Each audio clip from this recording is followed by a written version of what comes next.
Hello. Hello. How are you? Hello. Hello.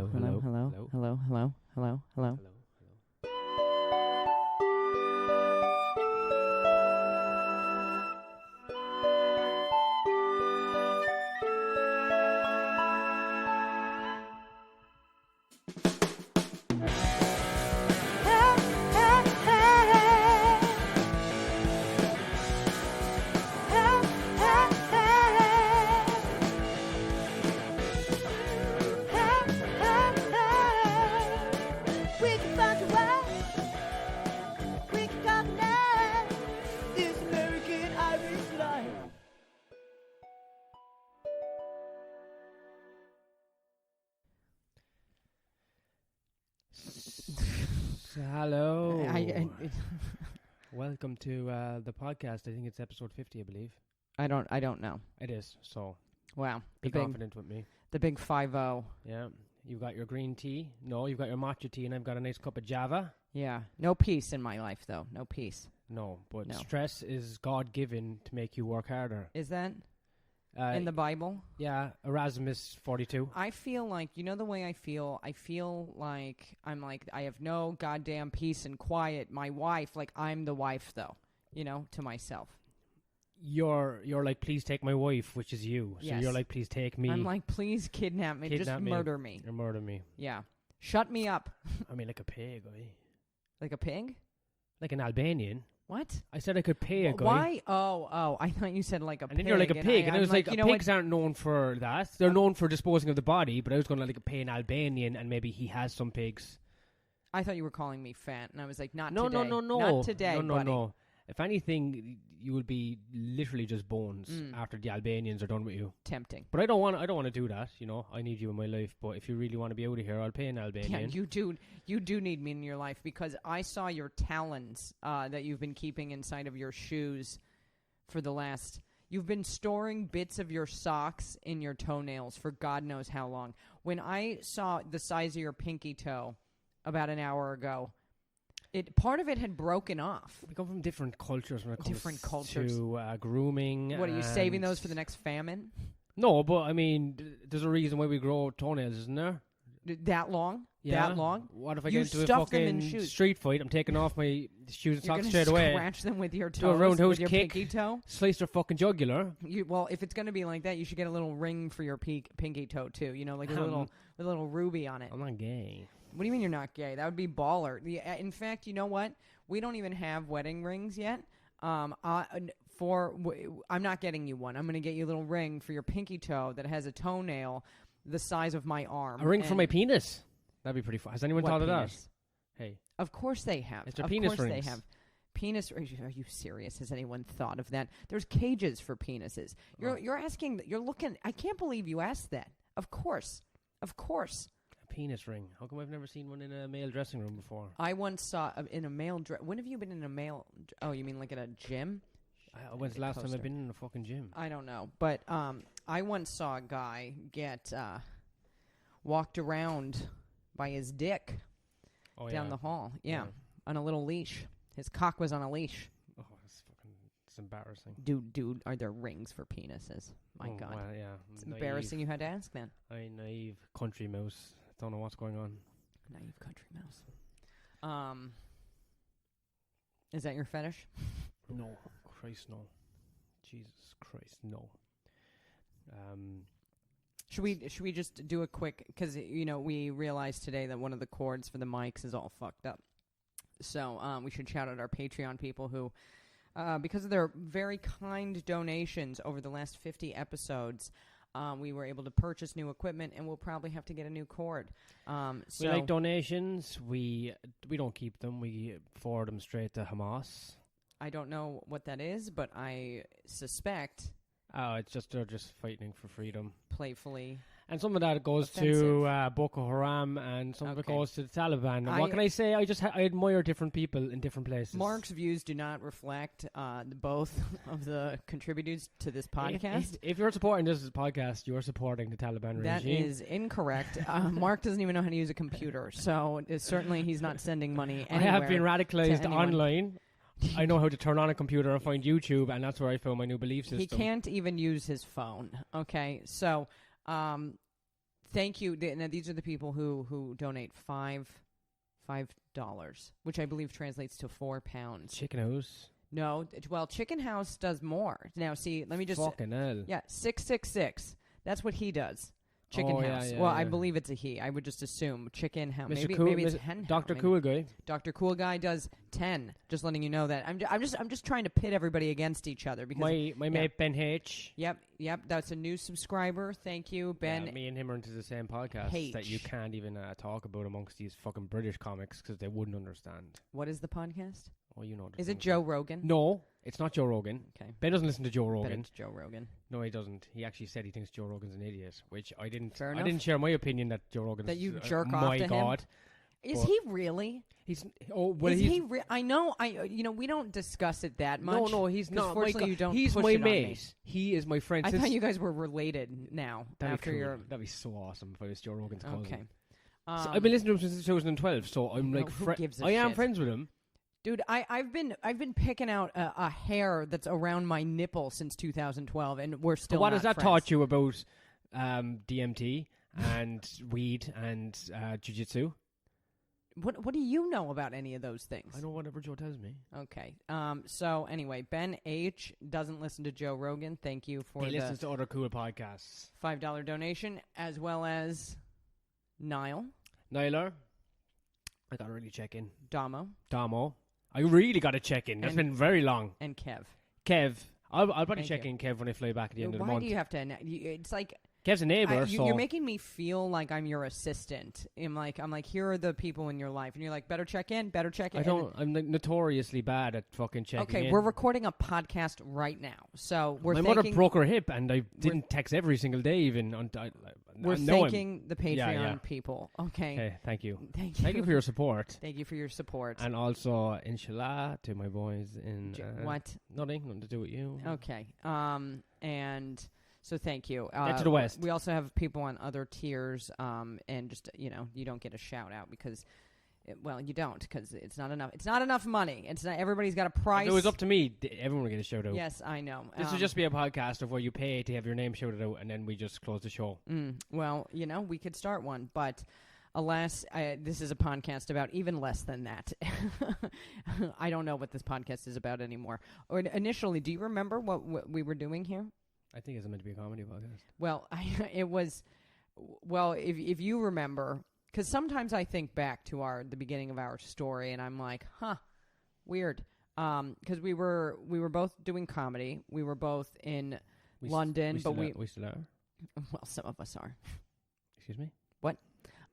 We were both in the UK, kind of doing comedy and living, and then we were both going to. So it's supposed to be this travel comedy podcast, but we're also. Oh yeah, that's what we were talking. It's going to be like fucking the Anthony Bourdain of podcasts. Yeah, in a way it was because we almost fucking killed each other. Sort of. I don't know. Well, we almost killed ourselves. Whatever Anthony Bourdain done. That is correct. Yeah. So you know what? Did almost several times. Yeah. Still he's no reservations. We were going to do the podcast version. You know what? We're close enough to putting a fucking rope around our necks. No reservations about dying. That's for sure. R.I.P. Tony. But yeah, and then we were newly together, so it was weird, quirky, zany couple situation, and then just ended up getting stuck 10,000 miles. Drama on the other side of the world. Lots of drama. Isolation, lockdowns, dystopian. Australians. And now Norm MacDonald is dead. So look at where that is. Nothing will ever be Norm again. I wish he hadn't done that, but you know what? He would have appreciated that, I think. Would he? No. I'm not going to pretend like well, and we've said many times, like I don't listen to a lot of comedy, but I would say there was somebody I was, at least vaguely familiar with, like the moth joke and all of that, and he was buddies with the person. I was into late night television, so you I think, did you know that about me before last night? Yes. That I was like, I know you went to see Letterman a few times. I love Letterman. Big fan of Letterman, and then as a result, a fan of Kimmel. Jimmy Fallon is a hack, should be fired from the world. Why couldn't Jimmy Fallon die and not Norm? I know there's What age is Fallon? There's He's probably literally in his mid-40s, there's a 50s. giant list. There is a list of people that why couldn't it have been? But you know, Bill Cosby is going to jizz all over more sleeping people, and Norm's going to be in his grave. What kind of bloody god is there? Dude, I mean, why did Gary Shandling have a fucking heart attack? Why did Gary Shandling Gary Shandling was 66. He would play basketball, you know, and actually, so as I'm sitting here, I keep telling myself, like, you know, I'm, like, doing enough, but I'm, like, not doing enough. And not just, like, career-wise, but, like, personally to, like, I don't know, you know, get better or whatever. But Gary Shandling, I mean, I don't know if you watched the documentary about him, but it was, like, The Tortured Zen of Gary Shandling. I think it's called. Judd Apatow produced it. But on Gary Shandling's website, they did copy and, like, put pages of his notebooks and journals where he's, you know, he studied Buddhism. Like, he was really ingrained in that, and I think lived a relatively tortured life because it's like, you know, you're working in entertainment, which is, I guess the only word for it is it's horrible. I don't know if there's... Toxic. It's really toxic. I know, which I don't think... I would say, like, I 100%... I don't know if it was just one of those things I was, like, pushing down or whatever, but when I was doing comedy in New York, I was doing it just because I loved to do comedy, and I had no illusion that I would make any money or anything. It was just kind of like I'm doing it and the opportunity to go do it, which I believe is the reason you're doing it right now. I've been doing comedy and working off a huge loss for years. I mean, the loss is only mounting. Yeah, but I guess... But also, I've supported all those bars with my drinking.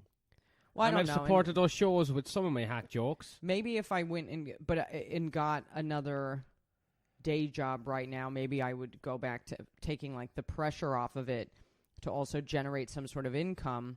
But at the same time, you know, because of, like, this weird place I'm in, I'm like, I have no idea how I had the energy that I did in New York City to work 2 day jobs and then every fucking night go out and do somewhere between 1 and 4 shows. If it was a weekend, sometimes 5. Sometimes my show, that one of the shows I ran began the show started at midnight and it ended at 1:30 in the morning. And if you're lucky to walk out of there by 1:45 a.m., I'm home at maybe 2:30 in the morning. Then I would walk my dog and go to sleep. So I'm maybe asleep by 3:30 a.m. Maybe, if we're fucking lucky. And then I would go to work. I'd leave for work at 9 in the morning. And then I was like, and I'm somehow, like, doing that. Well, I'll kill you eventually. Well, I mean, that's what I understand. So I'm sitting here and I'm like, and not only that, but it's like some of the day jobs I had, like, yeah, when I was working in that dungeon, what the benefit is like, when I left for the day, I left for the day. Like, you're done, you know? But a lot of other day jobs that comics have in New York, it's like, you have to, like, invest your time and mind and energy into giving a fuck or pretending like you give a fuck. And all of that does is take away from, you know, getting good at the art form that you're hoping to one day progress into making money doing. And it has to be manual. I've always done manual labor when I've done stand-up. Yeah, but I mean... Any other jobs I've had were dealing with customers, I don't know if I would have been able to go and talk, to even be around people after work. Well, that's what I mean. Yeah, no, you give so much and, like, you know, I don't know. I think to some degree, like, yeah, it really helps you, you know, I don't know, learn the meaning of, like, working really hard.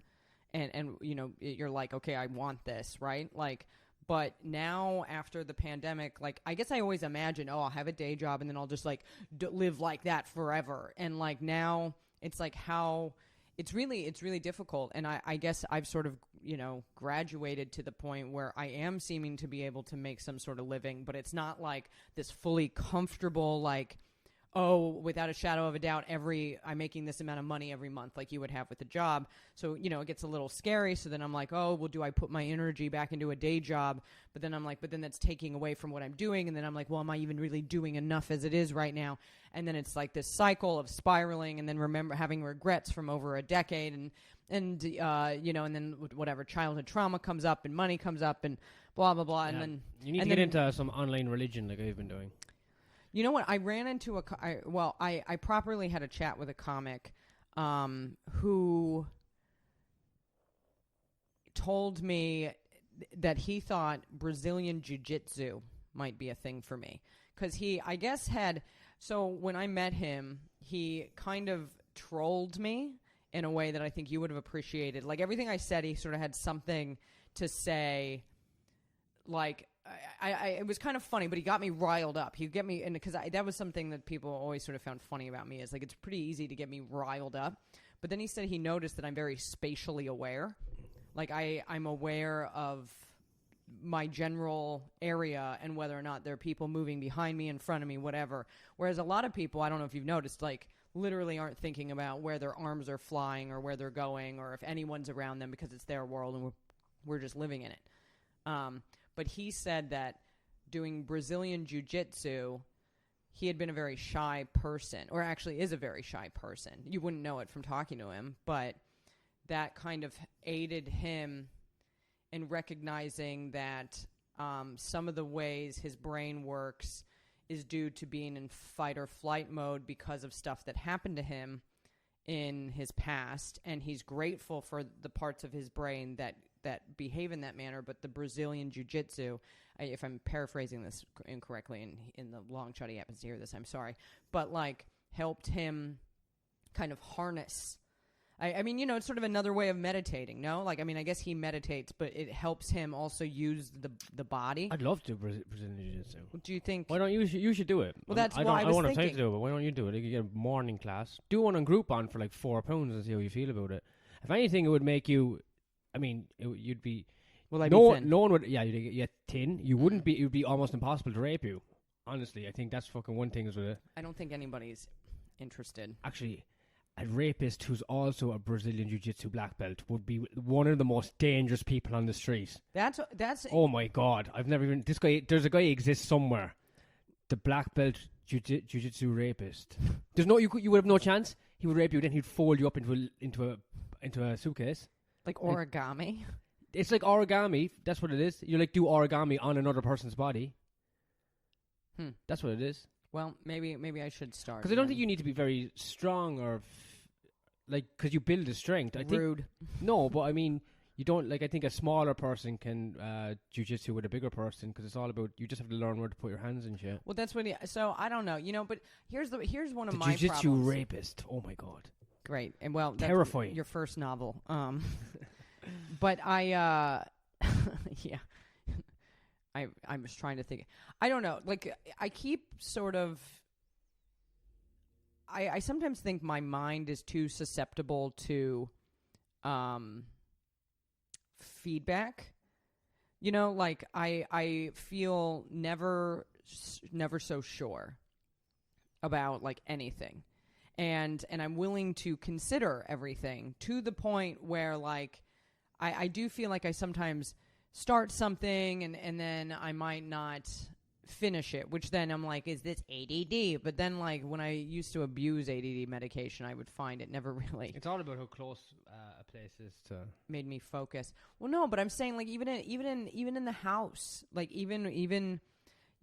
Certain things that are working. I mean, like, the one thing I've kind of stuck with is, like, meditation, right? But, like, I don't know. I just, no, truly, you want to know the one thing I truly have stuck with is opening up Instagram even when I don't want to be on it. That is the one thing I do for sure every fucking day. So maybe we could do, like a kind of,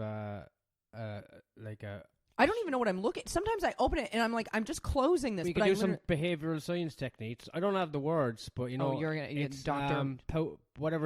Whose dog? Someone's dog. Pavlov's dog. Every time I see you on Instagram, I'll threaten you with a knife to your throat, and then like that would be jarring, and then eventually you'll be like, then you're just fulfilling my fantasy. What can I do to you? I could hit your fingers with a hammer or something. No, let me think. What is something? No, you could tell me you love me. No. It's a joke. It's a joke. Yeah, it's a fucking comedy podcast, but I'm trying to think of what do you really hate? There's a few things you really hate. But what really upsets you? No, I'll let you think of it. I just thought of something that upsets me. Well, actually, what does upset you, strangely enough, is going on Instagram. So it's like kind of you do that to yourself anyway. I just need something that's even more upsetting. It's upsetting because it's what if I started? Oh, you're gonna not like this. What if I started just pulling leaves off your plant every time? Oh, that would be very. Don't you fucking touch those. Just one leaf at a time. Don't you dare do that. Well, don't go on Instagram and make yourself upset. Fine. But don't touch the plants. No, there's got to be something. There's got to be something. A good way to torture me. It's not just Instagram. It's literally the phone, the telephone. Like, okay, did we talk about this last week? Because it hasn't stopped. I am refreshing eBay for used, really expensive used jewelry to buy for holes in my ears I don't even have. Your ears are infected. My ears are infected. It's fucking disgusting. Do not be. No, but disgusting. I'm saying it in a way that disgusting. you've had. Who gets their ears pierced and has pus in their ears for the whole lockdown? Okay, let me just. First of all, they're cartilage piercings. Okay, so anybody who has their ears, but yes, correct. The dumbest girl at the dumbest party that you have ever met can heal a piercing and I cannot. Okay, fair enough. And I don't know why. I do the thing. I soak it or I don't soak. I see different. In the last 18 months, you probably have a couple of kgs of crust picked off it. If you think about it, if you had kept it in a bag. Lunch. Okay, don't be disgusting. But so I buy this jewelry. Some of it has been shipped to my mother, so I don't even have it. I don't even have it in my possession.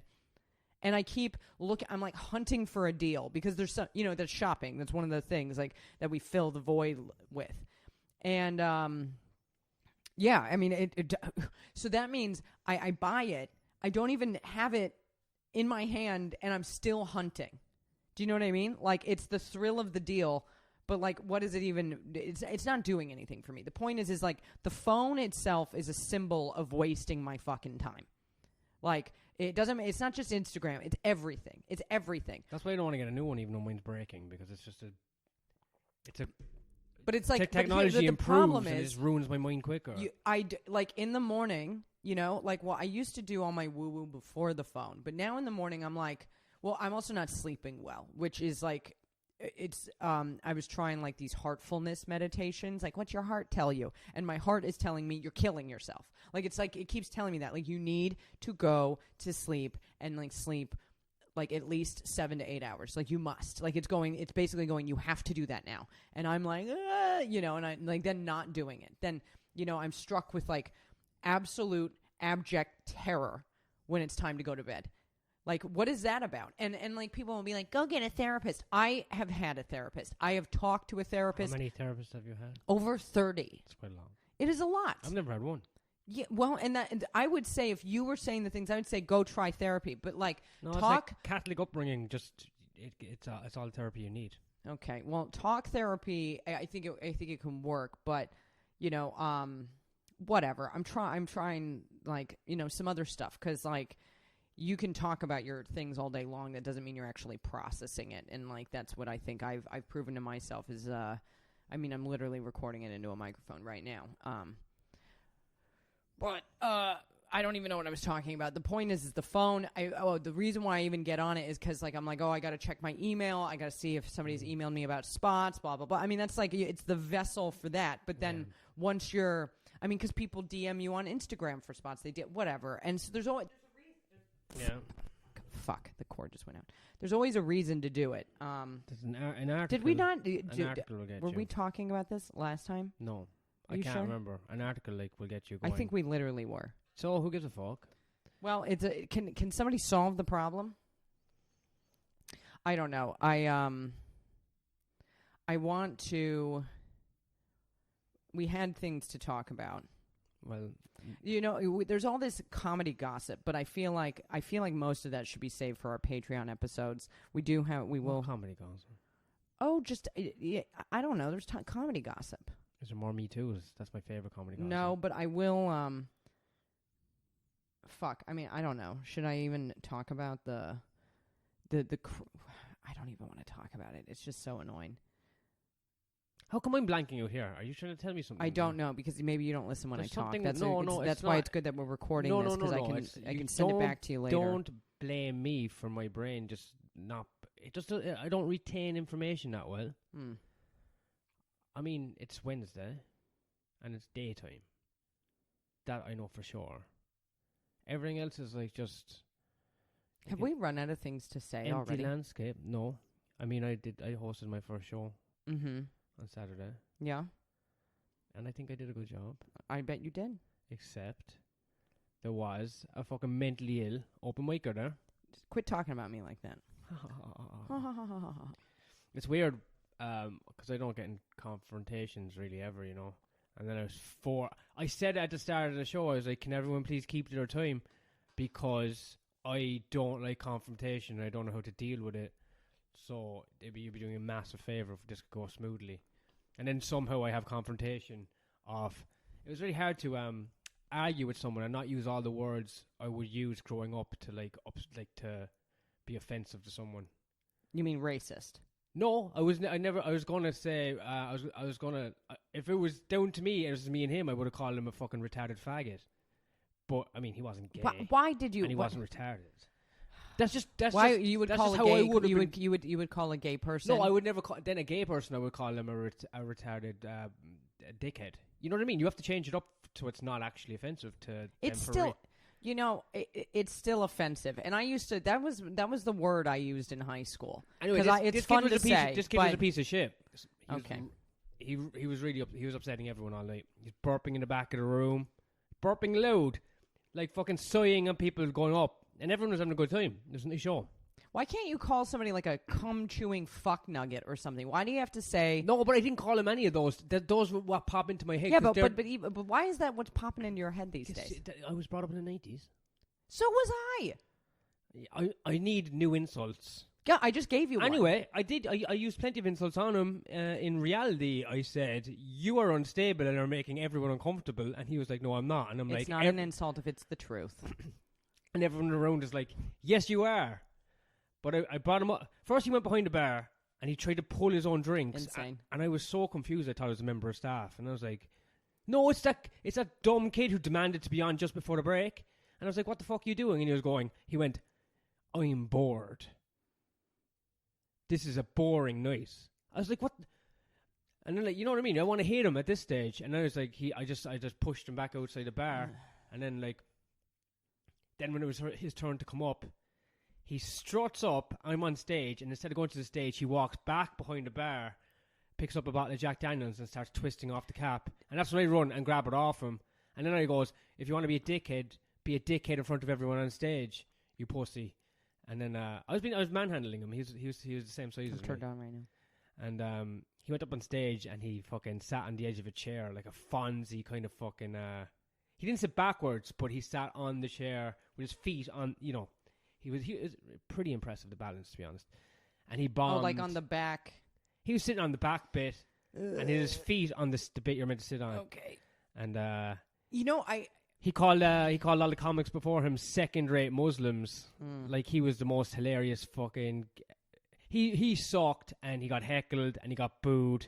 And I'm glad I let him go up. But it turned out it didn't really hurt his feelings because outside he was like really upsetting people by just talking to them. He had such a bad energy about him. School shooter energy.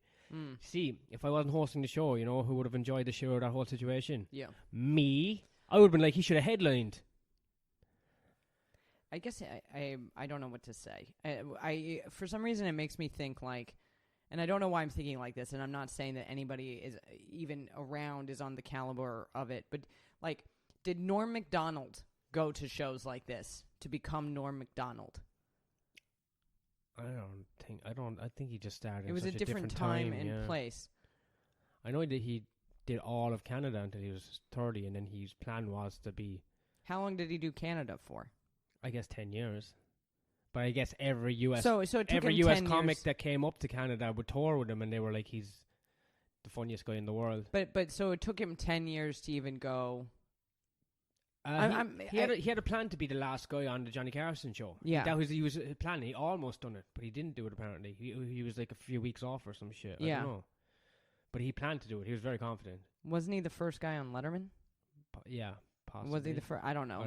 Or he did his TV debut on Letterman. Yeah, his TV debut. Well, was on the point Letterman. is like, I guess because I hear about a gig like that, and I'm like, that's not far off from a gig I will be doing. I'm sure today. And I'm not saying I'm really good or whatever, but it's kind of like, when you're in a, I don't know, like that's a funny story, but it also sounds like a fucking nightmare. Like if somebody wants to go and they want to like actually work on their jokes, but then you're dealing with some guy who, like, I don't know what that guy wants to do. No, It doesn't sound like he wants to do comedy, but he wants to do something. And he wants people to hear his voice. I think it's either not beating he should enough start a podcast or beating too much. You know, there's somewhere. It's one of those things. But his parents weren't doing a good job anyway. Yeah, I guess There might be just too much fluid in his head. You know what I mean? It could be science. Anyway, we'll hear the headline eventually. I feel. What? We'll see the headline eventually. Oh, I thought you said he'll. I heard like he will headline. Like they're gonna give him a special. He'll headline a train station with a fucking AR-16. Or they'll just give him a special on Netflix. I mean, my God, that's what anybody with a little bit of flair. They don't need any jokes. They just need a little bit of flair. He had no flair. It sounds like he had flair. No, he wasn't. Sounds like he had flair. I don't know. Secondhand, I'm hearing lots of flair. He was like a super annoying. Well, JFL.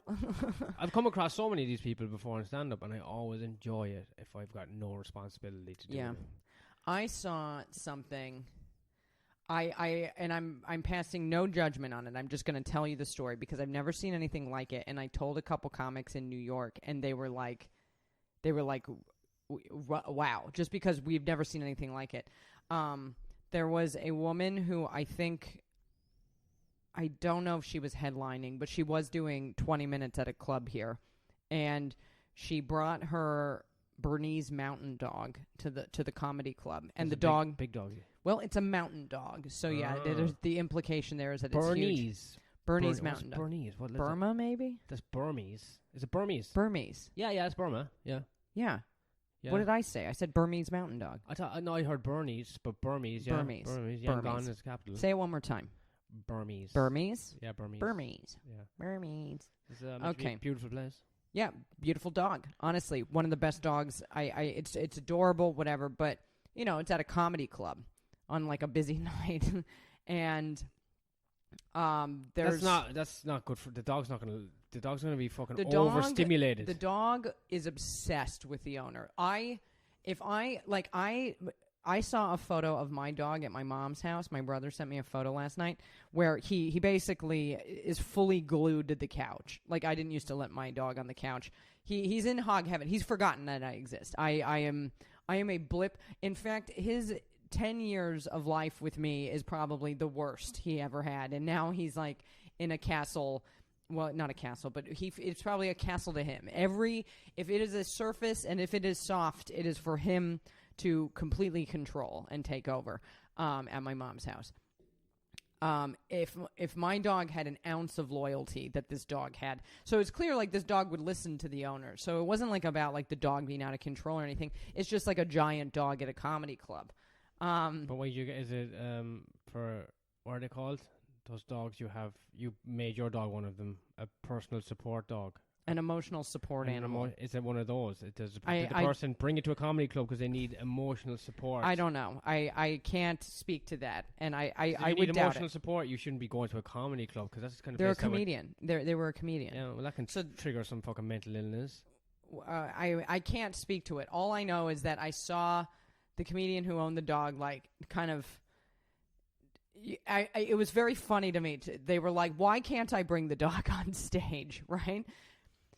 And the owner, the club owner, is like, "No, you can't bring the dog on stage. Like, it's too distracting, whatever." And I'm like, "This is very funny. Like, that I'm like, this is a real conversation that I'm hearing." Because, like, in New York City, I don't know if there's ever been a dog on a stage, let alone, like, in an earnest conversation of, like, why? Like, please explain to me why I can't bring my dog on stage. So I thought it was very funny.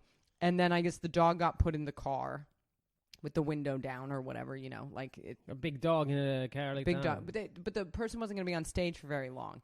But then I guess they were downstairs, doing their second set, and they were talking about like a joke about, I guess, like I heard this secondhand, this part. So this is I heard it secondhand, like saying like, "Oh, isn't it bad when like somebody takes your baby away or something like that? You wouldn't like take somebody's baby away." The club owner who happened to be hosting, that night, they were like, "Wouldn't let me bring my baby in here." And like from the stage, this comedian like mouths like, "Could you like go can you go get my dog? And then the club owner, the next time I see him, he runs out of the club, and I'm like across the street because I was like getting food, and I was like, why is he running out of the club? And he like, I see him like looking for cars, and I'm like, why is he like robbing somebody? What's going on? And then I turned away, and I guess apparently what happened was he retrieved the dog from the vehicle and ran it down to this person who's on stage, and then the whole audience went crazy. And that was that. And I have never heard or seen anything like that before in my life. Yeah, that's a once-off. But if you're bringing your fucking pet to your comedy gigs... Can I bring you on stage? And you can just sort of curl up at my feet? That would just be like bringing someone on. I mean, like, what if I had like a... What would be a strange pet to bring to a comedy club? What if I had a pet rat, and I was like, I don't go on stage without my pet rat. People would be like... What if you just had like arms full of birds? I mean, if you had a parrot on your shoulder. I just that would thought, actually be pretty funny. A comic with a parrot on their shoulder. I'm sure that's happened. It's probably happened. What if your pet dies in the club? What about a snake? A snake around your neck. Britney's done that. Free Britney.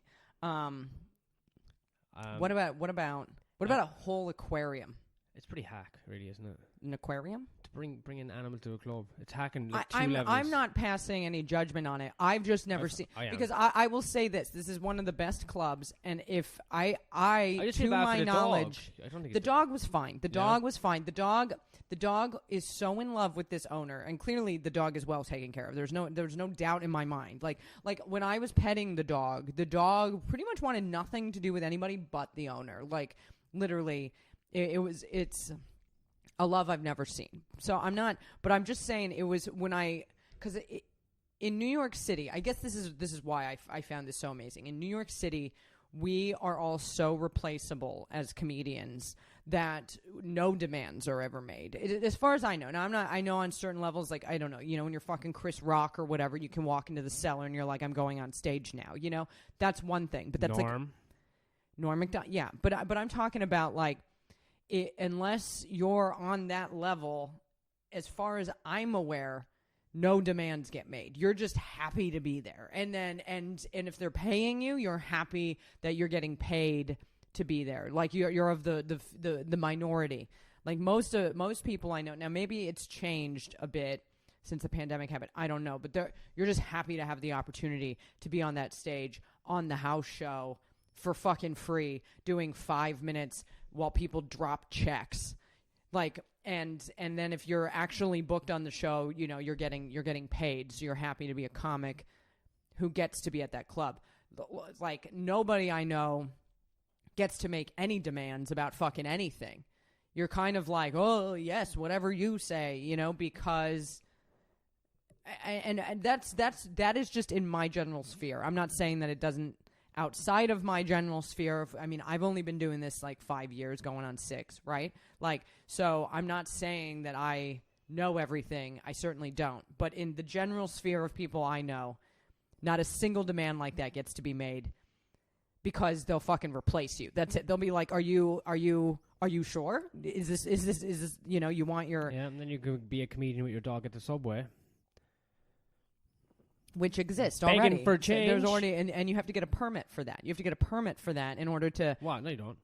Yeah, you do. I'm talking about being homeless with a dog. Okay, and I'm talking about street performers who sit in the subway with their dog and do shit. It's the best kind of homeless. Homeless with a dog. So anyway, I've never homeless seen man with a dog. What's that dog thinking? Fuck, this is a long walk. I've never seen anything like that before. R.I.P. Norm. I was very impressed, though. I have to be honest. I enjoyed the energy of the whole situation. It did make me laugh quite a bit. The dog was very nice. The person was very nice. But yeah, it was definitely like I was like standing there like it's just a different world. It's a bit of a different world over here in terms of I don't know. I don't know what it is. Like maybe maybe people value their artists more, where it's kind of like, yes, you do get to make demands. You do get to have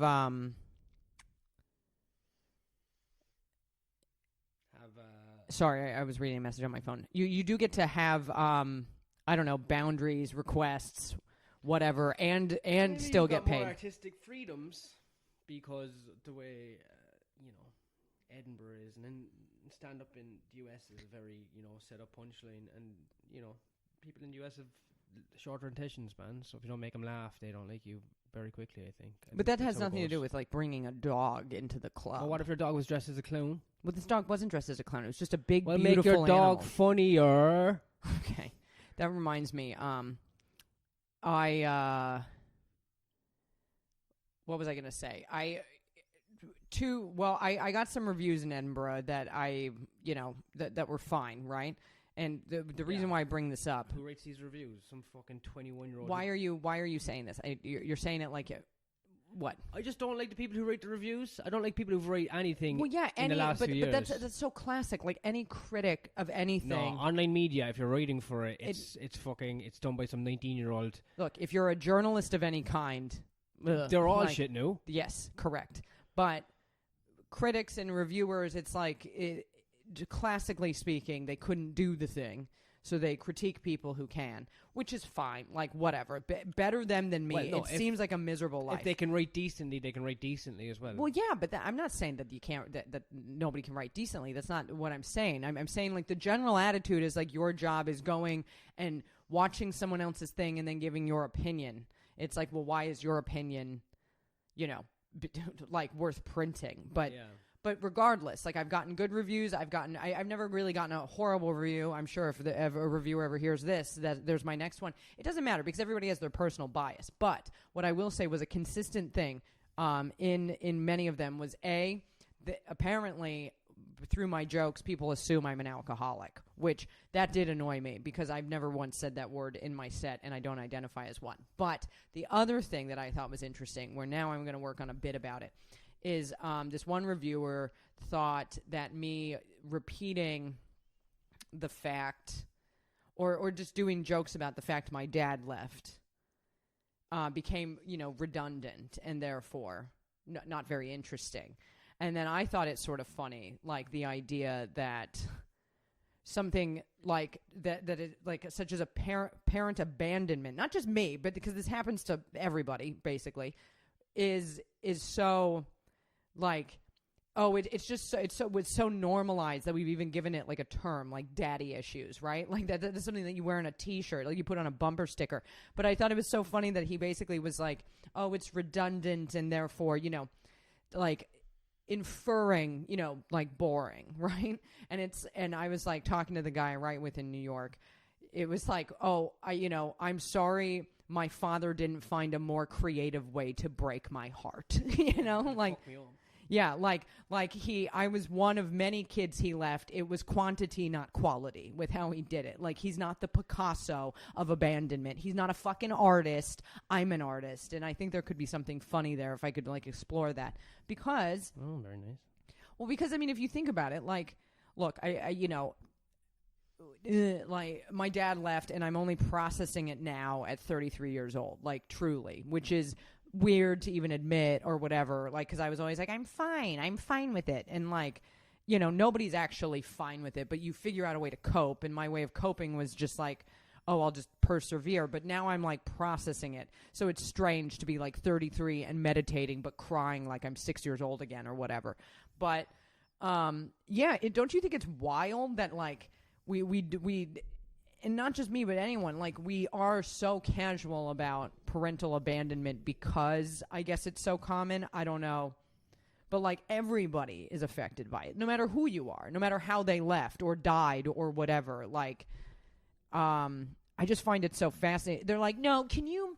something a little more snappy. Like, give me something a little more trauma that's a little more interesting. Come on. Like, and it's like, oh, no, what? Like, oh, well, did you look into their boyo?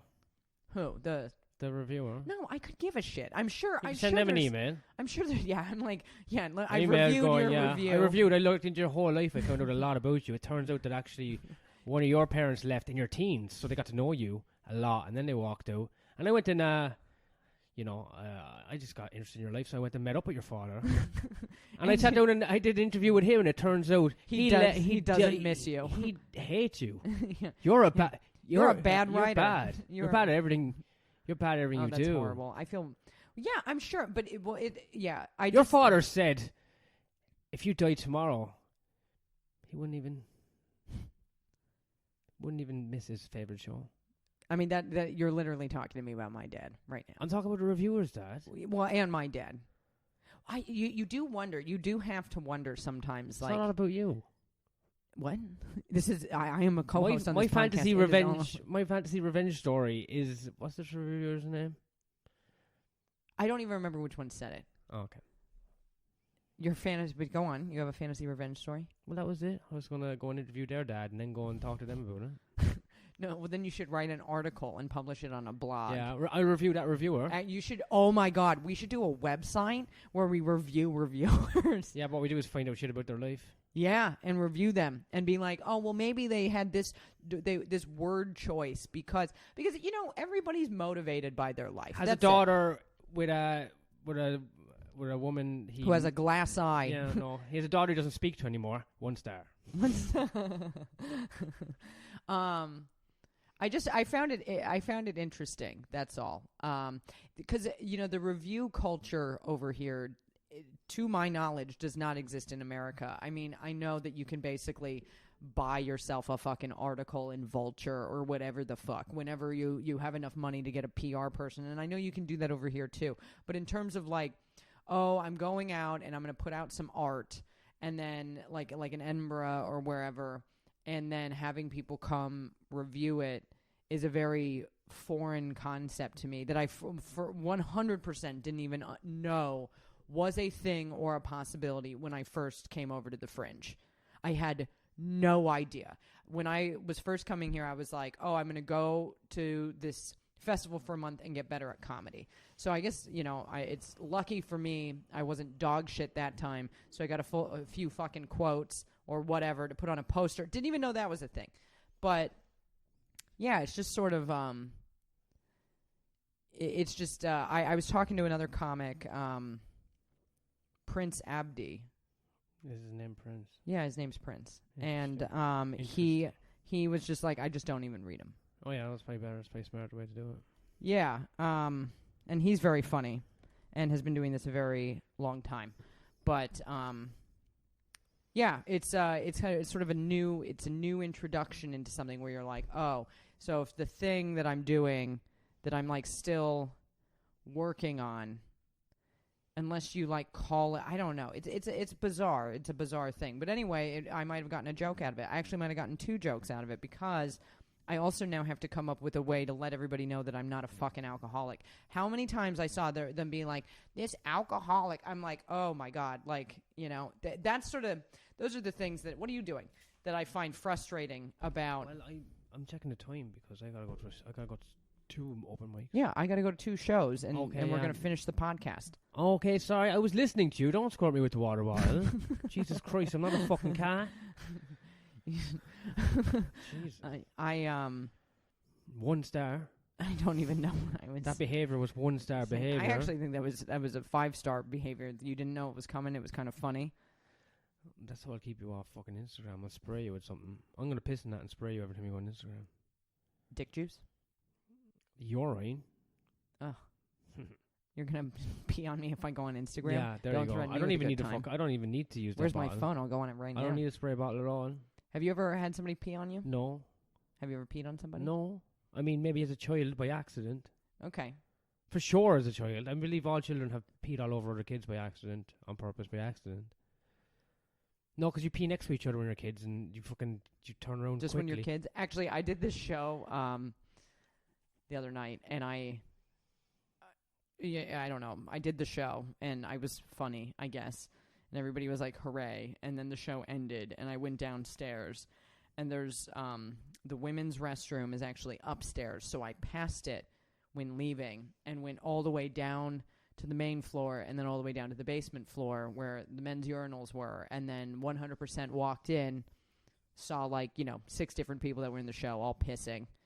And then left the venue without peeing. That's what I did because I couldn't go back up because everybody was leaving. Yeah.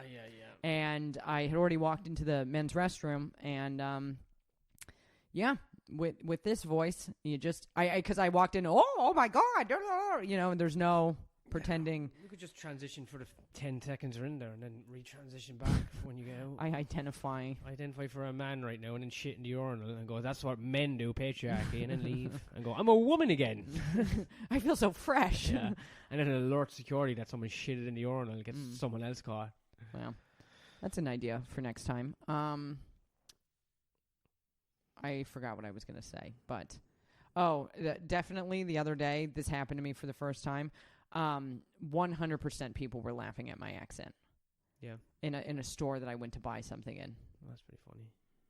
I don't know. I mean, sure. It's you know what? I would just like to be in on it because I'm like, yeah, I get it. I'm aware. You should show something racist and then go, like by what? the way, I'm Canadian. Because they're always, everyone fucking sucks their dick. People think I'm Canadian because I'm friendly. Yeah. People have said, "Are you Canadian?" When they talk to you a bit longer, they really. I on stage, I was, because I have this dumb opener about my accent now because I was told by a comic here that if I don't address it, they're just thinking about it the whole time. But as long as I address it, then true to a certain degree. I agree. But I said everybody can tell I'm not from here, and then somebody was like, "No." And then they said yes. I don't know, but then they thought I was from Morocco. You don't look Moroccan. Yeah, do I sound Moroccan? No, because they speak fucking Arabic, innit? So I don't know, but I just know that there's a first time for everything. Yeah, and that person needs to get their fucking eyes checked. And their well, ears, but it was about the and their ears checked. Ugh, are we running out of steam? What time is it on it?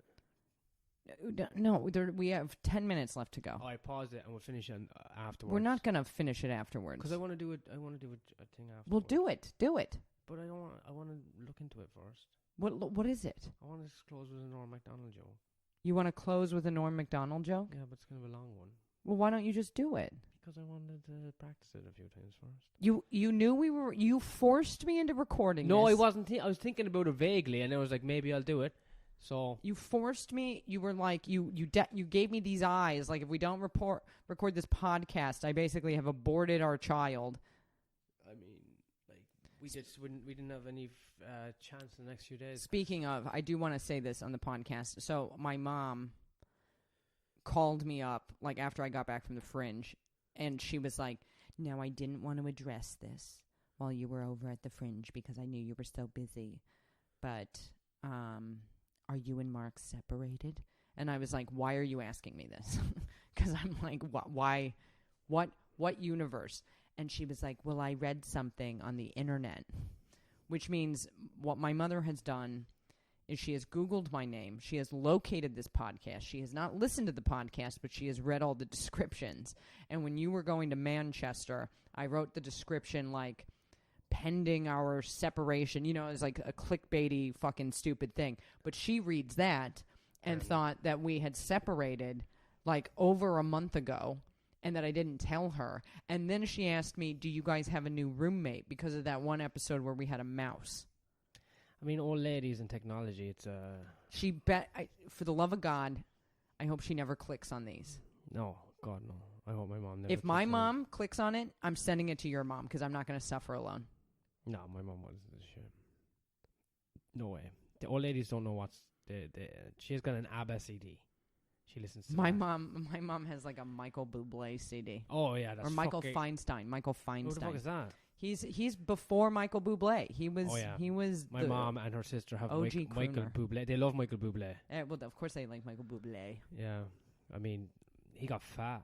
Did he? Yeah, but old ladies like that because they like when they see a boy get well fed. They're like, oh, he's filling out as a man. Ugh. Well, no, he's a big Jambalamba right now. I don't know. How the fuck do you know? You know what? I am. Are you literally just talking shit? No. I am remembering an article I read about Michael Bublé getting fat about 5 or 6 years ago. So he could be skinny again now. So I don't want to put his name to shame. But Michael Bublé, 3 stars. 3 stars. Wow. But why are you reviewing him? He's not a reviewer. Michael Bublé, 1 star. I don't have time to review the reviewers, but I think that would be a great thing. Actually, maybe what we should do is get the comedy community together as a collective, and we anonymously review reviewers on a website. Yeah. Yeah, that could be Yeah. fun. Can't write. Well, no, Can't not spell. even the review, but we can review their reviewing experience, right? Because you can see who they are because they're scribbling. Because eventually you notice, like whether or not you know there's one coming, they're scribbling furiously throughout your thing, which you're kind of like, if you're so busy writing, how are you even listening? That's what I'm thinking. I mean, who the fuck can do two things at once? Is that like the test? But you could review the experience of being reviewed by the reviewer, right? Like how distracting their scribbling was, shit like that. So you review the experience and then you review the review. Yeah, I'm going to bring this to resident shit stirrer, Darius Davies. I'll do it. Yeah. Wait, what's That sounds like a project for him. Somebody called him something that I can't remember what it is, but it was a Mean name.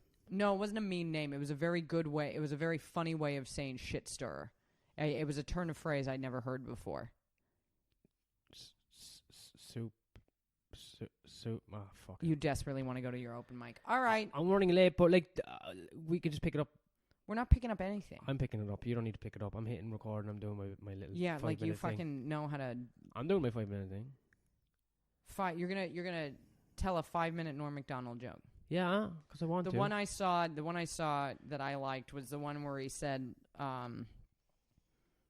like Sarah Silverman left SNL because she had a stalker, but I was outside of her house every night and I didn't see anybody stalking her, something like that. Yeah. He's the best. That was pretty funny. So, well, if this is the end, I'll say goodbye and R.I.P. Norm MacDonald, one of the greats. I'll say goodbye and R.I.P. too, but then I might just, I might be back. The world is a little less lighter. Even, it's just one of those things you can tell. Yeah. Okay. Bye-bye.